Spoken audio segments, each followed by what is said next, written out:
Once upon a time, in a peaceful meadow lived a golden brown creature named Gizmo. Gizmo was no ordinary creature. He was a mischievous and endearing little creature known as a Mumsel. As the sun sank below the horizon and Gizmo's Mumsel parents gave him the freedom to roam, he embarked on nighttime adventures that filled the meadow with wonder and excitement. Under the silvery glow of the moon, the adventurous Mumsel Gizmo set off on his escapades, always looking for something exciting. One night, his curiosity led him to a mysterious place, the barn across the meadow near the cozy house where he lived with his Mumsel parents. Inside, he discovered strange and enormous constructions decorated with special buttons. Unable to resist the lure of the unknown, Gizmo decided to investigate further. With his little paw, he pressed one of the buttons, and to his surprise, a bright sun, which people called light, illuminated the room.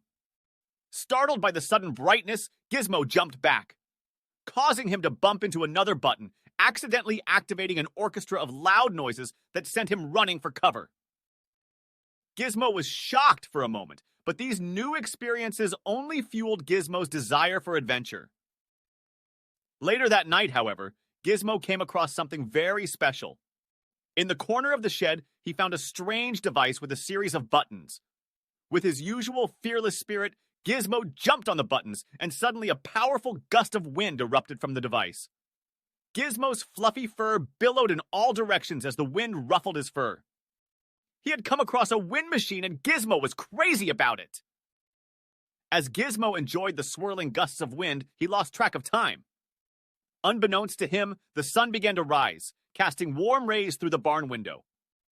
Gizmo realized with a start that he had been so preoccupied with his windy adventure that he had stayed out all night. Panic welled up inside him as he thought that his Mumsel parents might be worried about his absence. With a bound, Gizmo ran out of the barn and ran back to his house, his fluffy tail following behind him. When he entered his cozy den, his Mumsel parents greeted him with both relief and concern. Gizmo's adventure had left him late, and he knew he had some explaining to do. With an apologetic expression, Gizmo talked about his exciting night, from the glowing lights to the noisy buttons, and of course the beautiful wind machine. Despite their initial concerns, Gizmo's Mumsel parents couldn't help but smile at his story of curiosity and courage. They forgave him for being late, knowing that Gizmo's adventurous spirit was simply too irresistible to tame.